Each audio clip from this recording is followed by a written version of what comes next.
Hello and welcome to a review of this Jobava London game. So we have with the white pieces Badur, maybe I pronounced that correctly, I'm not sure. Badur Jobava, Grandmaster 2578 rating with the white pieces versus looks like a chess master Emin Ohanyan with black. So I'll just play quickly through the game and then I'll go back and do the game review and some analysis and see what the computer finds. But first, we'll just go through the game to see how a typical Jobava London system can be played.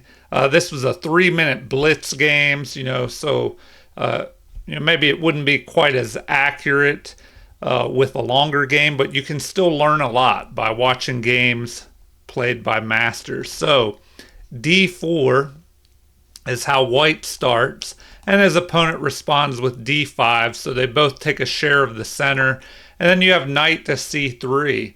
So this is something that's different in the Jobava London system. Many times white players will play c4 and then put the knight in behind this pawn, but with this Jobava London system, they bring this knight here to c3, and that's a little different than the normal London, which may bring this bishop out first, and then the knight to f3, and then a lot of times this knight will go to d2 instead. But in the game, we have knight to f6 is the response, and now bishop to f4. So we see the computer is calling this the Queen's Pawn Opening Shigorin variation. So, this opening has probably been around for a while, but this recent play by Jobava, the opening is named after him now. And so, he probably popularized this more by playing it recently. And it's a little different than the normal London system, which we see quite often, probably more so than this opening. So the theory on this opening is still being learned. All right, so a6, this is a common move to keep the knight from being able to play to b5, because you see the bishop on f4 is attacking this c7 pawn. And so if the knight could jump up to b5, it could put pressure on this pawn as well. So this a6 move keeps the knight out, maybe prevents the bishop from moving here and attacking. So a6 was played, and now Jobava plays e3 here. Another common move.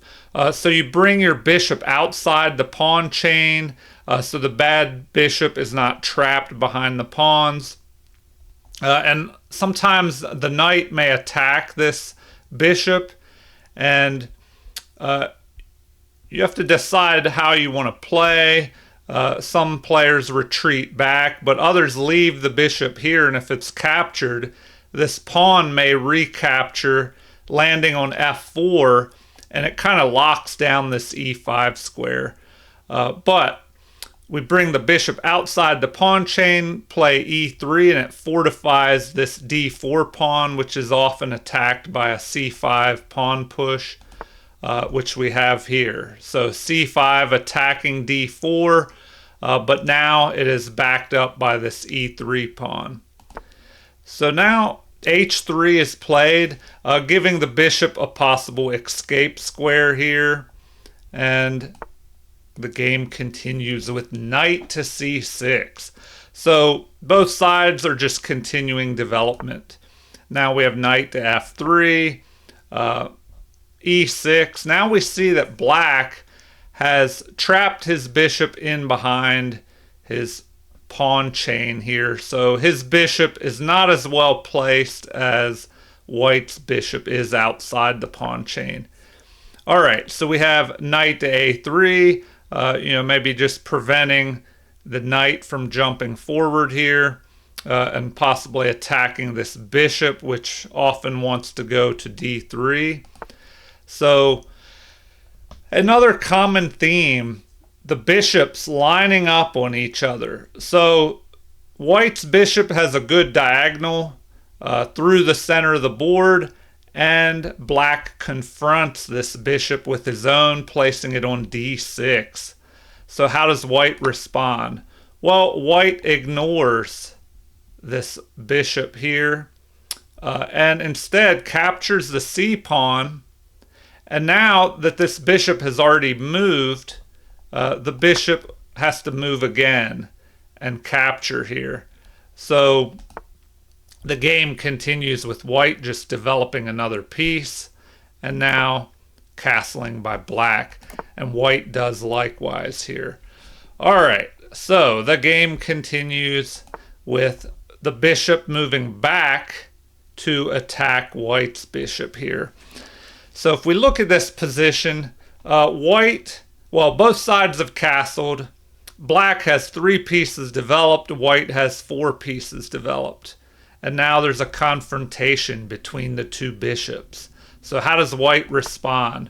Well, he ignores this and places the rook on e1, because if the bishop is captured and this pawn recaptures, it will open up the e file. So you'll have a half open e file, and so the rook will be better placed here. So the game continues with e5, attacking the bishop here. Now this looks like trouble, because what does the bishop do? It has to retreat, and then black could push forward here and fork these 2 pieces. So a retreat, and now we do not have this pawn pushing forward and forking the 2 pieces here. I guess that wouldn't quite work, because if the pawn pushes forward and, let's say it's captured, that'll be something tricky we're going to have to look at in the analysis afterwards. So we'll get back to that. Stay tuned. After I run through the game, we'll do the computer game review and then some analysis. Okay, so e4 is played here, preventing the fork now. So, this could be a threat. Why didn't he play this? We'll find out later in the computer analysis. So e4, now preventing a fork. The pawn pushes forward, gaining space, attacking the knight, but the knight jumps forward here on this outpost, although it can be traded off by the knight. That doesn't happen immediately. First, we have the bishop developing and piling up on this knight, and now the bishop moves here to pin the knight to the queen. So capture, capture, and now this knight is retreating back, possibly, it was under attack, but it could reposition here and back up this knight. So a capture, and now it's too late for this knight to help. So, what will we do now? He'll probably have to jump here, but now the queen is blocking his path. So we have a capture of this pawn. Interesting tactic here. So the knight captures the pawn. It cannot be recaptured, or else the rook will take an attack here, take the unprotected rook. So knight moves forward, as does white's knight, attacking the bishop. The bishop moves and lines up on the king. And then the game continues with a queenside pawn push here. So retreat, the next pawn moves. So these pawns are starting to fly forward here and could cause problems for black. So the game continues with an attack on the knight. And instead of retreating, the knight launches forward with check here. The king moves forward, attacking the knight. So what should white do now? Well, he retreats, but now he's attacking the queen.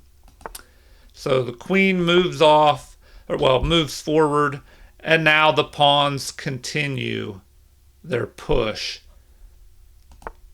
So the queen is centralized now. But, what can the queen do here? He's attacking this pawn. So white, instead of pushing the pawn forward, retreats his bishop, helping cover his king side, but it's an offer for an exchange of queens here. So the queen exchange is declined by black, and then the game continues with another attempt to exchange off queens. So now, if white is able to capture, it will double these pawns, open a file for the rooks. So this is ignored, an attack on the knight.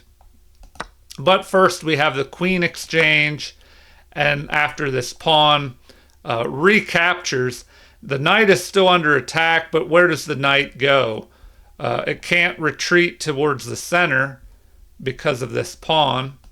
So the knight has to retreat to this not very good h2 square, but from here white should be able to reposition to f3 and then get this knight in towards the center of the board. So black attempts to attack this pawn majority on the queen side with his minority and try and break up these pawns a little bit.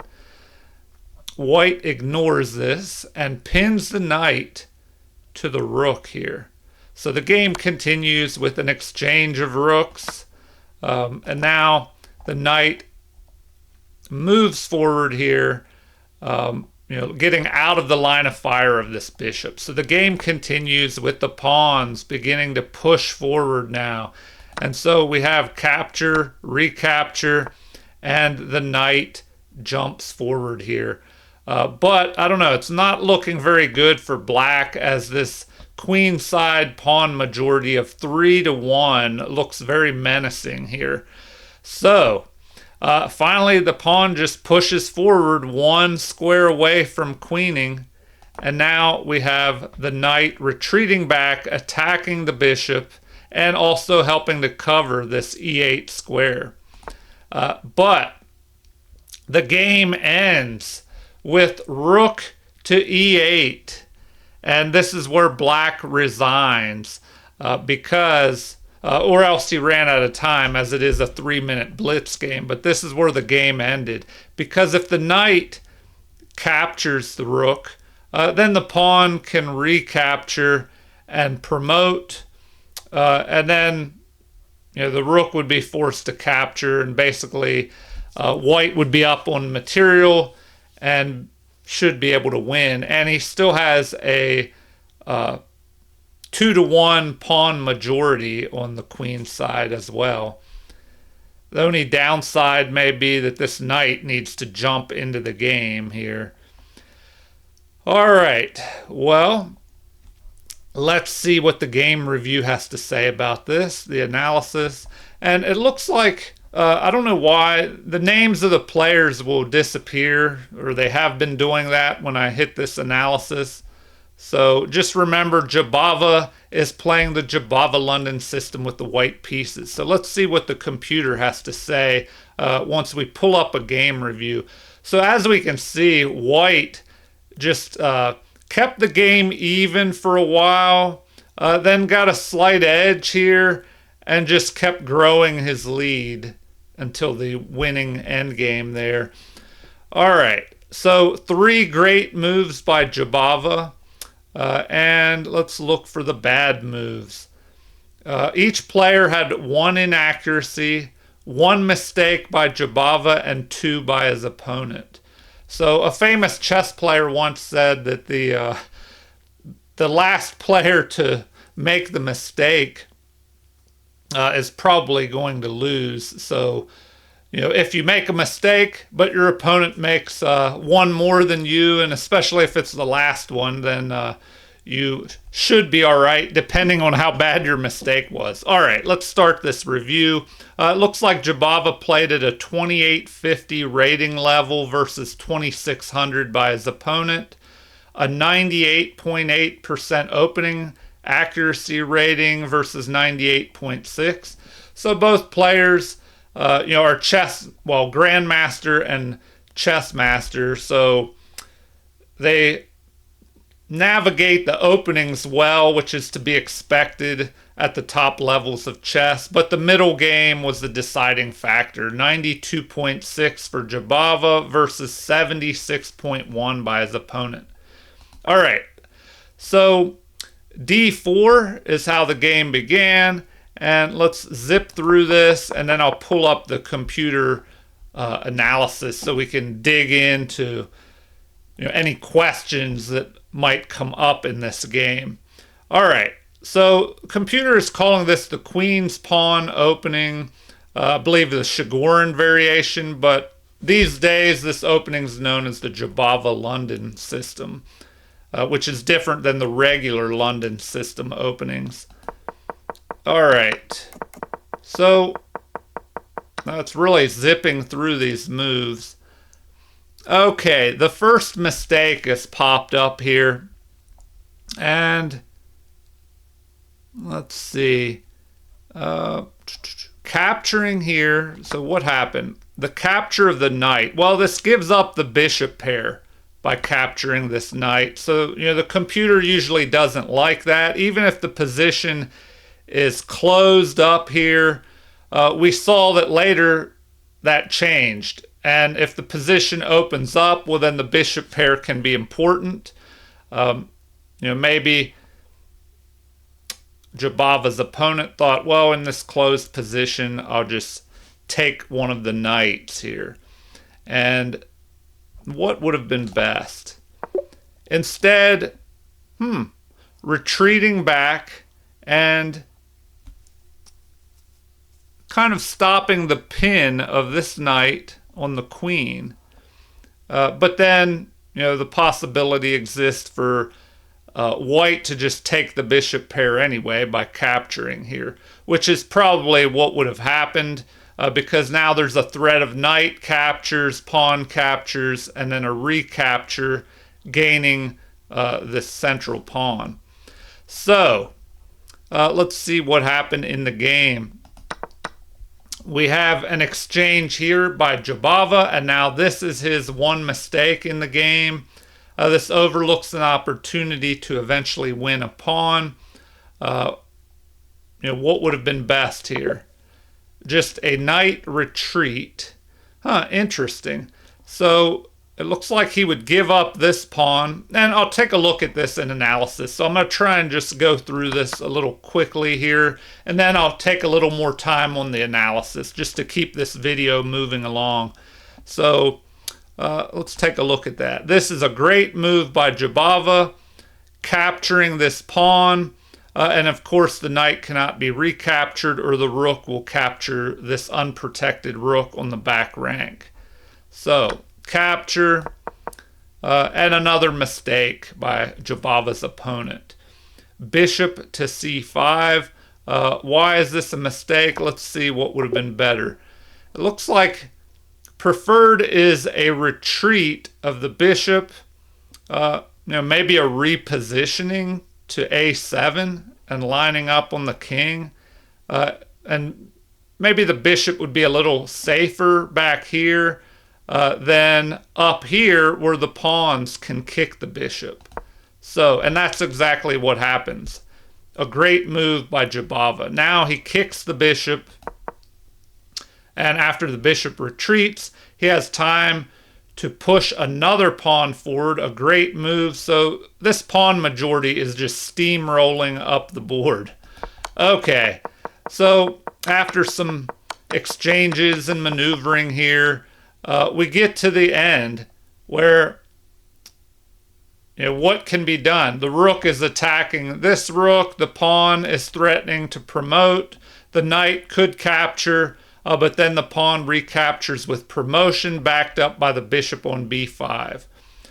All right, let's go and take a look. Let's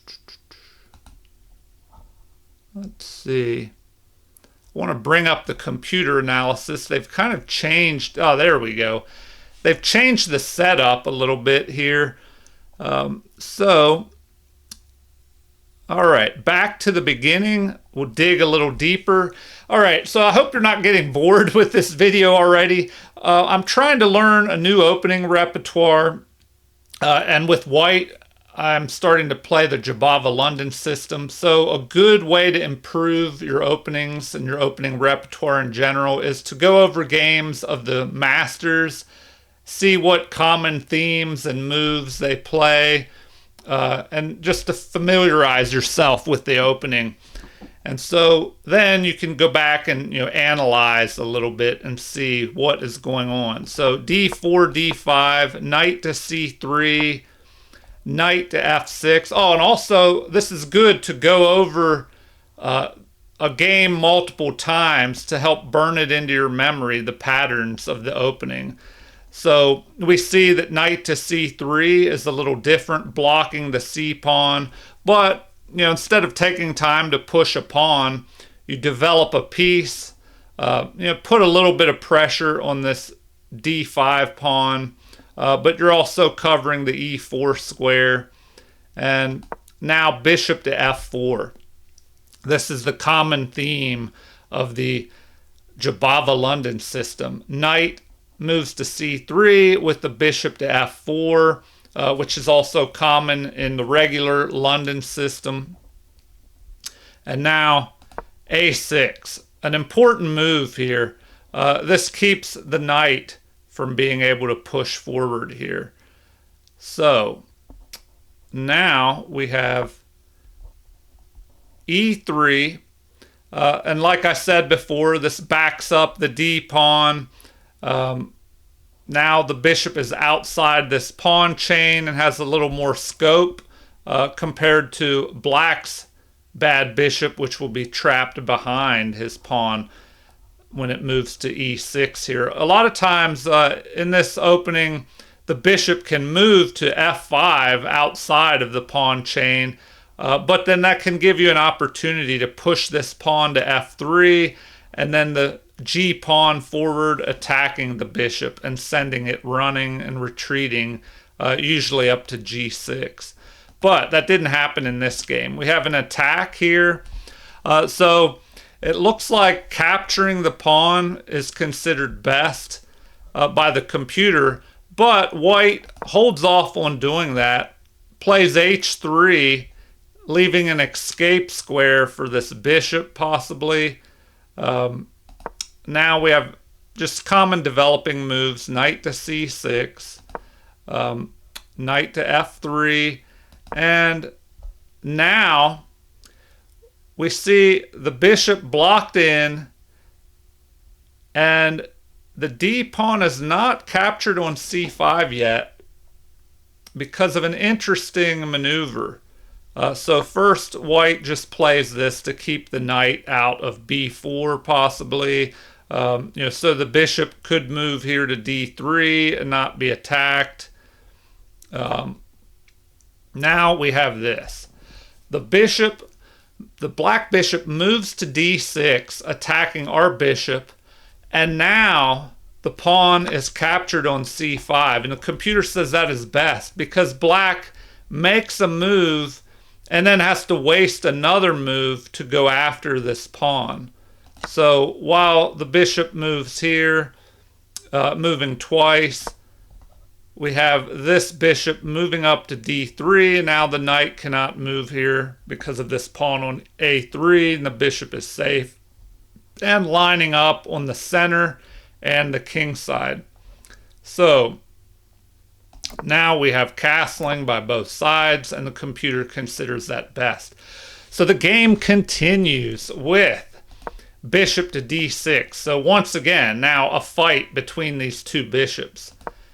That is ignored. The computer prefers an immediate capture here, but that would just help develop the queen. So another common theme is leaving the bishop here, and if it's captured, it pulls this e-pawn to f4 and helps lock down this e5 square. But we have this. Pushing forward, and let's see. Computer recommends a retreat back here instead. which, if white decides to capture the bishop, the queen would be pulled here to c7 on a half open file and aiming down towards the king side. So the game continues with a retreat. So computer likes this retreat, saying that is best because not retreating all the way gives you the option to move to h4, pinning that knight to the queen. So now let's see why black doesn't play e4, trying to fork these two pieces. So in the game, we had rook moving to e8. But let's see what would happen if this were played.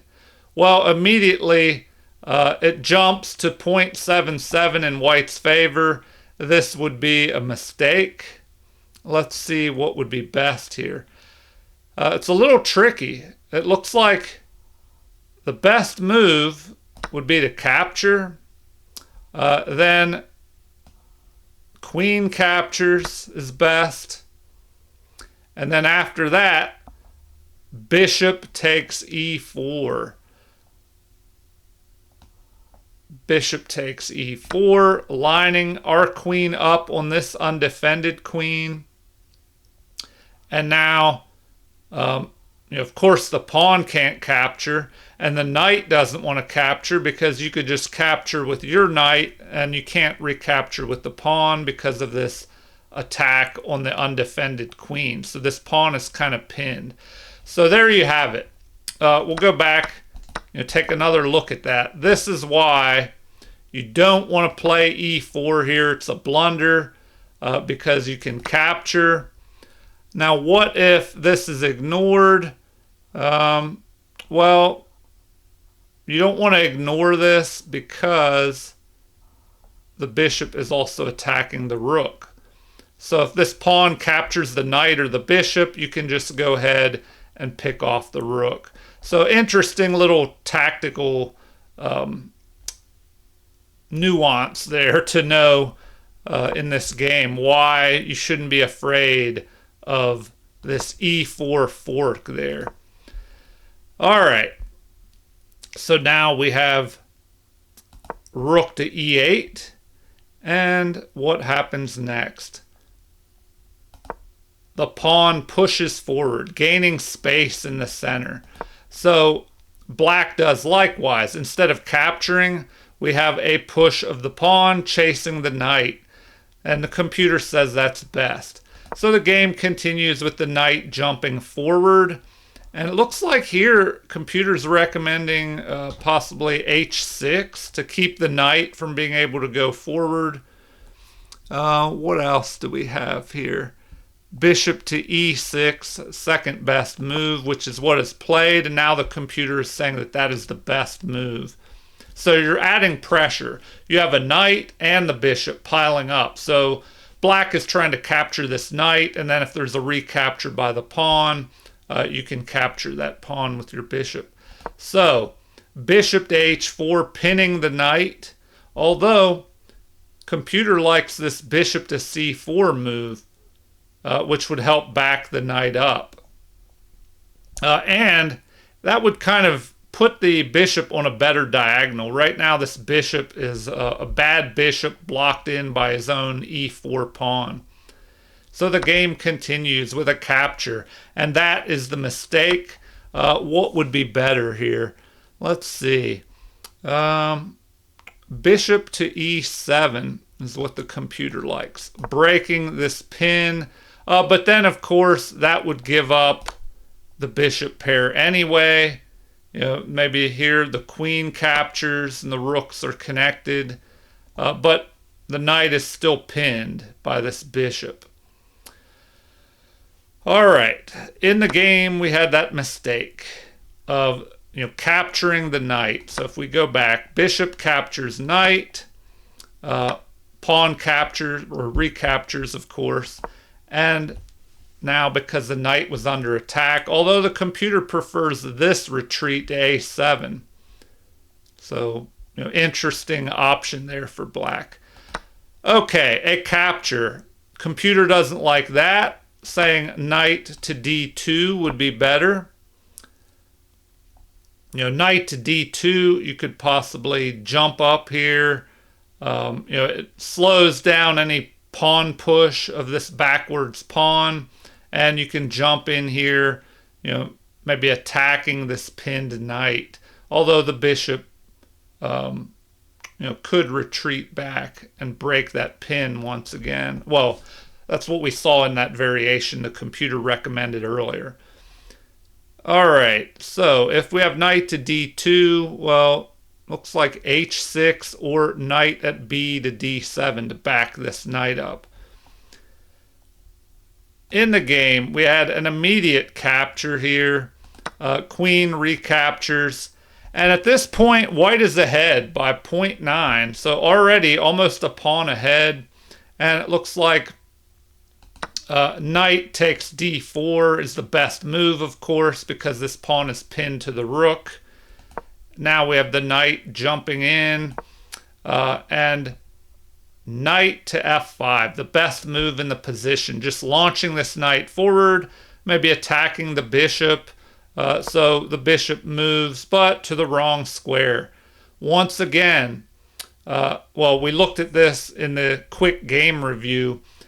A retreat back to b8 is preferred by the computer because here you're able to kick this bishop. So if we go and look at that move, bishop to b8, then you can reposition maybe to here on a7, lining up on the king and being able to get your rook over to the center. So queen to d2 would be, looks like a good option, just connecting your rooks, moving that queen forward.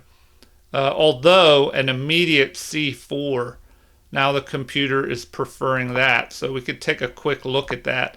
That immediately starts these pawns rolling. And, it could prevent this b5 move because then you could capture. If there's a recapture, the bishop would capture, attacking this undefended knight. So here g6 looks to be the best option. And then knight to g3 is possible. Or in the game, this knight jumped to h6 with check. Okay. In the game, what did we have? Bishop moved to c5. That allows the pawns to push forward and kick this bishop back. Now the bishop ends up here anyway. But the computer says that's an inaccuracy, that it would have been better instead to counterattack with e4. White would still be ahead here, but now, that would just allow this capture. Which, what did that do? I guess it opened the e-file up, but the bishop would have to retreat anyway. And now we have rook, over to f4. Lining up on the queen. And,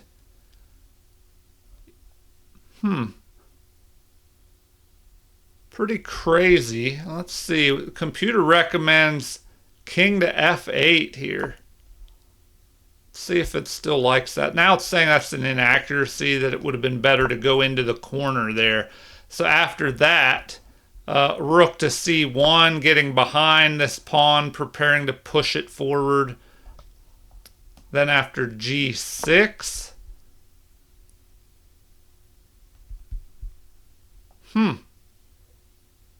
Interesting. It's saying to ignore the attack on the knight. Push the pawn. And then why wouldn't you just want to capture this? Capture. Rook captures. Queen up to g7, lining up on the king. And then c5. So we've just given up the knight, but we block the bishop out. We have a rook over here that could possibly move here, line up on the king. Maybe I'll play this out a little further. Knight to e5. That's recommended. Or, why wouldn't you just do this move instead? Immediately threaten mate here. Well, then you have g3. rook at A to E8, grabbing the open file. This is an interesting variation. So that's something, that you might find if you're going through and reviewing games. You might find these interesting variations that you might not have noticed otherwise if you don't dig into the game a little bit, especially with the help of a computer, and you can see what recommendations the computer has. So white is ahead by, winning advantage, +3. Material is what? Even here? Let's take a look. 1, 2, 3, 4. Yeah, so we have 3 pawns for that knight that we lost. And the game, might continue with knight to E5, rook to H4, lining up on the king, knight to G6, rook at H, to H5, so that's interesting. Oh, wait, now it's recommending the other one move here. Capture, capture, but now you have an attack threatened here. Oh, man, yeah, so this is a crazy attack. All right, back to what happened before I dig too deep. I have a habit of doing that, getting lost in all the lines in the variation. All right, so we have this pawn. Let's see. I'll go back a little bit so we can find out what was happening. All right, B4 is played, attacking the bishop. Bishop retreats. The pawn starts steamrolling up the board. The knight is now under attack. We have a check, which is the best move. And now the knight repositions, attacking the queen. So the queen jumps forward, and then we have this, continuation of the pawns just rolling up the board. Queen centralizes, attacking this pawn, and the bishop moves back, allowing the queen to protect this pawn and offering a trade of queens. So that's avoided at first. Queen moves to attack again. Attack on the knight, capture, recapture, and now the knight is forced to retreat to this bad H2 square, but the knight will reposition back towards the center. So here we have the bishop pinning the knight, exchange of rooks, and the knight has to move. So the pawns just keep going. Capture, capture, and the knight repositions towards the center. And it looks like that knight didn't even have to move. It was just it just stayed there on H2. But these pawns, they're looking like monsters here, especially this one on D7. So it looks like the best move would have been to blockade. Let me go back here. All right. So instead of that, would have been better to go here. But then you have rook to E8. So what do you do then? Looks like you're probably going to have to give up this rook. This looks like, well, you can't even play that. You can't play bishop to B6. Ooh, yeah, it's just bad. So here you have to capture, and then bishop captures. And white just has a winning +5 material advantage. Okay, well, I don't want to drag the video on too much longer, but I thought that was an interesting game by Jobava, who the Jobava London system is named after. And interesting game by that chess grandmaster. All right, well, please like and subscribe if you haven't already. Feel free to leave comments or suggestions. Thank you for watching and have a super chess day.